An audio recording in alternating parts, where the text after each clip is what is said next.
नमस्कार, unique story में आपका स्वागत है। जैसा कर्म वैसा फल। एक राजा बड़ा धर्मात्मा, न्यायकारी और परमेश्वर का भक्त था। उसने ठाकुर जी का मंदिर बनवाया और एक ब्राह्मण को उसका पुजारी नियुक्त किया। वह ब्राह्मण बड़ा सदाचारी, धर्मात्मा और संतोषी था। वह राजा से कभी कोई याचना नहीं करता था। राजा भी उसके स्वभाव पर बहुत प्रसन्न था। उसे राजा के मंदिर में पूजा करते हुए 20 वर्ष गुजर गए। उसने कभी भी राजा से किसी प्रकार का कोई प्रश्न नहीं किया। राजा के यहाँ एक लड़का पैदा हुआ। राजा ने उसे पढ़ा लिखा कर विद्वान बनाया और बड़ा होने पर उसकी शादी एक सुंदर राजकन्या के साथ करा दी। शादी करके जिस दिन राजकन्या को अपने राजमहल में लाए, उस रात्रि में राजकुमारी को नींद न आई। वह इधर उधर घूमने लगी। जब अपने पति के पलंग के पास आई तो क्या देखती है कि हीरे जवाहरात जड़ित मुठे वाली एक तलवार पड़ी है। जब उस राजकन्या ने देखने के लिए वह तलवार म्यान से बाहर निकाली, तब वह क्षीण धार वाली और बिजली के समान प्रकाश वाली तलवार देखकर वह डर गई। वह डर के मारे उसके हाथ से तलवार गिर पड़ी और राजकुमार की गर्दन पर जा लगी। राजकुमार का सिर कट गया और वह मर गया। राजकन्या पति के मरने का बहुत शोक करने लगी।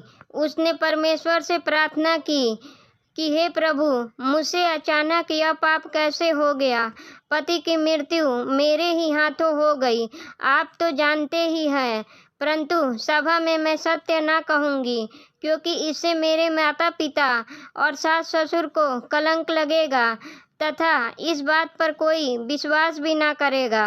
प्रातः काल में जब पुजारी कुएं पर स्नान करने आया तो राजकन्या ने उसको देखकर विलाप करना शुरू किया और इस प्रकार कहने लगी, मेरे पति को कोई मार गया। लोग इकट्ठे हो गए और राजा साहब आकर पूछने लगे, किसने मारा है। वह कहने लगी, मैं जानती तो नहीं कि कौन था, परंतु उसे ठाकुर जी के मंदिर में जाते देखा था। राजा समेत सब लोग ठाकुर जी के मंदिर में आए तो ब्राह्मण को पूजा करते हुए देखा। उन्होंने उसको पकड़ लिया और पूछा, तूने राजकुमार को क्यों मारा। ब्राह्मण ने कहा, मैंने राजकुमार को नहीं मारा, मैं तो उनको राजमहल भी नहीं देखा है। इसमें ईश्वर साक्षी है, बिना देखे किसी पर अपराध का दोष लगाना ठीक नहीं है। ब्राह्मण की तो किसी ने बात नहीं सुनी। कोई कुछ कहता था तो कोई कुछ। राजा के दिल में बार बार विचार आता था कि यह ब्राह्मण निर्दोष है, परंतु बहुतों के कहने पर राजा ने ब्राह्मण से कहा, मैं तुम्हें प्राण दंड तो नहीं देता, लेकिन जिस हाथ से तुमने मेरे पुत्र को तलवार से मारा है, तेरा वह हाथ काटने का आदेश देता हूँ। ऐसा कहकर राजा ने उसका हाथ कटवा दिया। इस पर ब्राह्मण बड़ा दुखी हुआ और राजा को अधर्मी जान उस देश को छोड़कर चला गया। वहाँ वह खोज करने लगा कि कोई विद्वान ज्योतिषी मिले तो बिना किसी अपराध हाथ कटने का कारण उससे पूछूं। किसी ने उसे बताया कि काशी में एक विद्वान ज्योतिषी रहते हैं। तब वह उनके घर पर पहुंचा। ज्योतिषी कहीं बाहर गए थे। उसने उनकी धर्मपत्नी से पूछा, माता जी, आपके पति ज्योतिषी जी महाराज कहाँ गए हैं। तब उस स्त्री ने अपने मुख से अयोग्य, असहाय दुर्वचन कहे, जिनको सुनकर वह ब्राह्मण हैरान हुआ और मन ही मन कहने लगा कि मैं तो अपना हाथ कटने का कारण पूछने आया था, परंतु अब इनका ही हाल पहले पूछूंगा।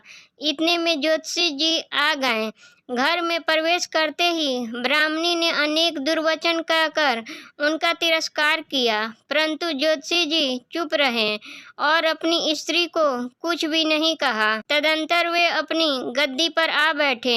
ब्राह्मण को देखकर ज्योतिषी ने उनसे कहा, कहिए ब्राह्मण देवता, कैसे आना हुआ।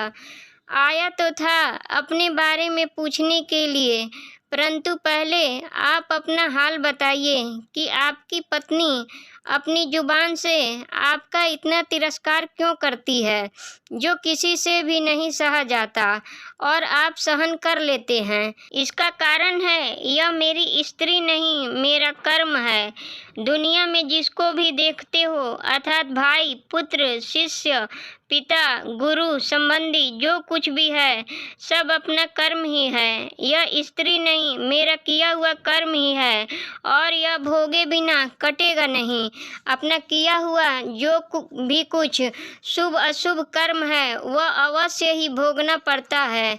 बिना भोगे तो सैकड़ों करोड़ों कल्पों के गुजरने पर भी कर्म नहीं टल सकता। इसलिए मैं अपने कर्म खुशी से भोग रहा हूँ और अपनी स्त्री की ताड़ना भी नहीं करता, ताकि आगे इस कर्म का फल न भोगना पड़े। महाराज, आपने क्या कर्म किया था? सुनिए, पूर्व जन्म में मैं कौवा था और मेरी स्त्री गधी थी। इसकी पीठ पर फोड़ा था। फोड़े की पीड़ा से यह बड़ी दुखी थी और कमज़ोर भी हो गई थी। मेरा स्वभाव बड़ा दुष्ट था, इसलिए मैं इसके फोड़े में चोंच मारकर इसे ज़्यादा दुखी करता था।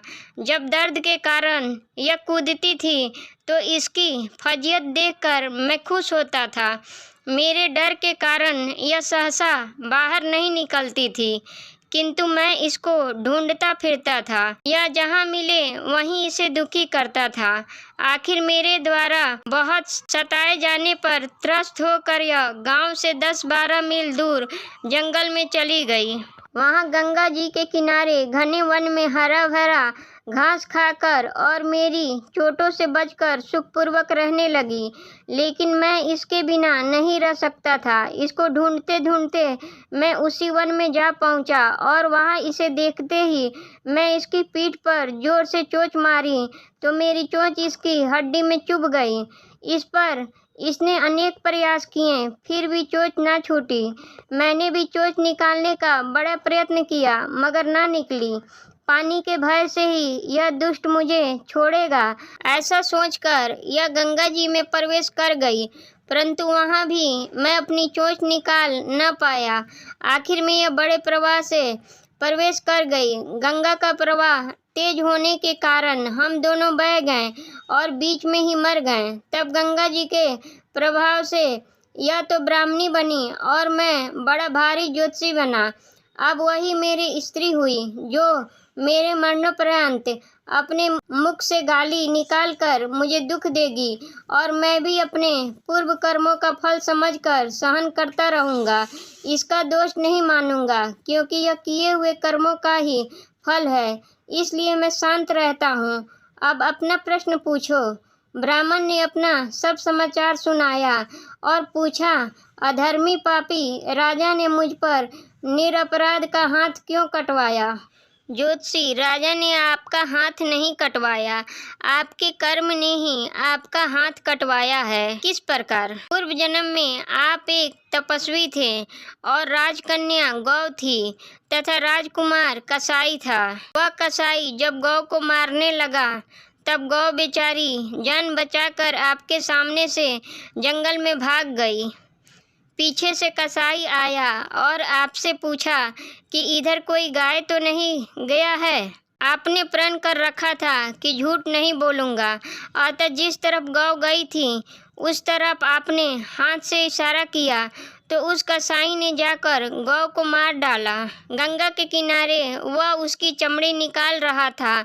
इतने में ही उस जंगल से शेर आया और गौ एवं कसाई दोनों को खाकर गंगा जी के किनारे ही उनकी हड्डियां उसमें वह बह गई। गंगा जी के प्रताप से कसाई को राजकुमार और गौ को राजकन्या का जन्म मिला एवं पूर्व जन्म के किए हुए उस कर्म ने एक रात्रि के लिए उन दोनों को इकट्ठा किया, क्योंकि कसाई ने गौ को हंसिए से मारा था।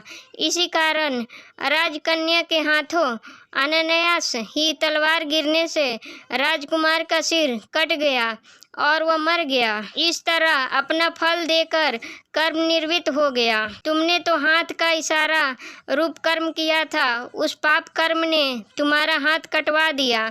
इसमें तुम्हारा ही दोष है, किसी अन्य का नहीं। ऐसा निश्चय कर सुखपूर्वक रहो। कर्म फल का भोग टलता नहीं।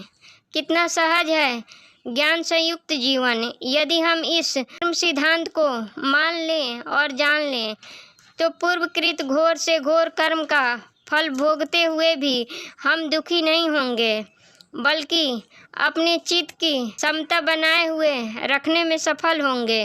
भगवान श्री कृष्ण इस समत्व के अभ्यास को ही समत्व योग संबोधित करते हैं, जिसमें दृढ़ स्थिति प्राप्त होने पर मनुष्य कर्म बंधन से मुक्त हो जाता है। ऐसे ही वीडियो के लिए चैनल को सब्सक्राइब करें, वीडियो को लाइक करें और कमेंट बॉक्स में अपनी राय दें। वीडियो देखने के लिए धन्यवाद।